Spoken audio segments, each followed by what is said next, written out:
سلطان محمود غزنوی نے ایک بار دربار لگایا۔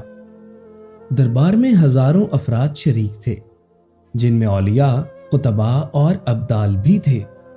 سلطان محمود نے سب کو مخاطب کر کے کہا کہ کوئی شخص مجھے حضرت خضر علیہ السلام کی زیارت کروا سکتا ہے؟ سب خاموش رہے۔ دربار میں بیٹھا ایک غریب دیہاتی کھڑا ہوا اور کہا، میں زیارت کرا سکتا ہوں۔ سلطان نے شرط پوچھی تو عرض کرنے لگا، 6 ماہ دریا کے کنارے چلہ کاٹنا ہوگا، لیکن میں ایک غریب آدمی ہوں، میرے گھر کا خرچ آپ کو اٹھانا ہوگا۔ سلطان نے شرط منظور کر لی اور اس شخص کو چلے کے لیے بھیج دیا اور گھر کا خرچ بادشاہ کے ذمے ہو گیا۔ 6 ماہ گزر جانے کے بعد سلطان نے اس شخص کو دربار میں حاضر کیا اور پوچھا تو دیہاتی کہنے لگا، حضور کچھ وظائف الٹے ہو گئے ہیں، لہٰذا 6 ماہ مزید لگیں گے۔ مزید 6 ماہ گزر جانے کے بعد سلطان محمود نے پھر دربار لگایا اور دربار میں ہزاروں افراد شریک تھے۔ اس شخص کو دربار میں حاضر کیا گیا۔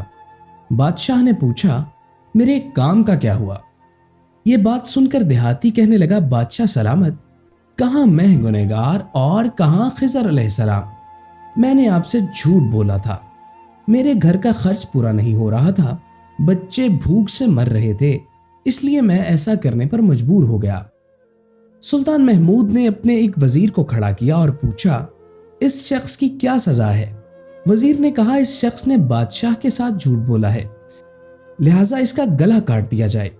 دربار میں ایک نورانی چہرے والے بزرگ تشریف فرما تھے، کہنے لگے، بادشاہ سلامت، اس وزیر نے بالکل ٹھیک کہا۔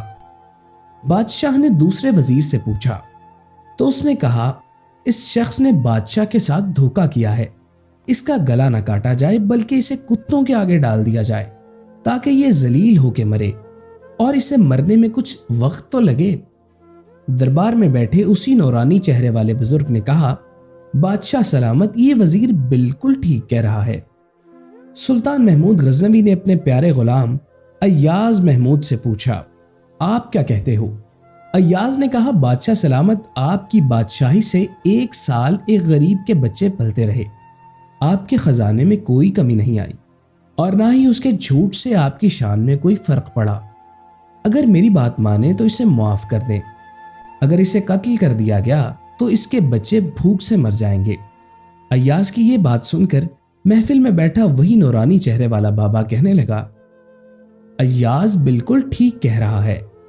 سلطان محمود غزنوی نے اس بابے کو بلایا اور پوچھا، آپ نے ہر وزیر کے فیصلے کو درست کہا، اس کی وجہ مجھے سمجھ نہیں آئی۔ بابا کہنے لگا، بادشاہ سلامت، پہلے نمبر پر جس وزیر نے کہا کہ اس کا گلا کاٹا جائے وہ قوم کا قصائی ہے، اور قصائی کا کام ہے گلے کاٹنا۔ اس نے اپنا خاندانی رنگ دکھایا۔ غلطی اس کی نہیں، آپ کی ہے کہ آپ نے ایک قصائی کو وزیر بنا لیا۔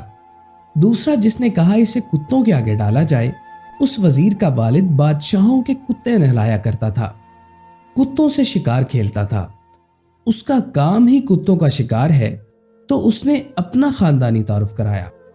آپ کی غلطی یہ ہے کہ ایسے شخص کو وزارت دی۔ جہاں ایسے لوگ وزیر ہوں گے وہاں لوگوں نے بھوک سے ہی مرنا ہے۔ اور تیسرا، ایاز نے جو فیصلہ کیا تو سلطان محمود سنو، ایاز سید زادہ ہے۔ سید کی شان ہے کہ سید اپنا سارا خاندان کربلا میں ذبح کرا دیتا ہے مگر بدلہ لینے کا کبھی نہیں سوچتا۔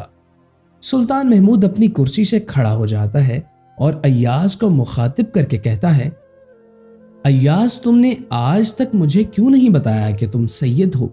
ایاز نے جواباً کہا، آج تک کسی کو اس بات کا علم نہ تھا کہ ایاز سید ہے، لیکن آج بابا جی نے میرا راز کھولا، آج میں بھی ان کا راز کھولے دیتا ہوں۔ سنو اے بادشاہ سلامت اور درباریوں، یہ بابا کوئی عام ہستی نہیں بلکہ یہی خضر علیہ السلام ہے۔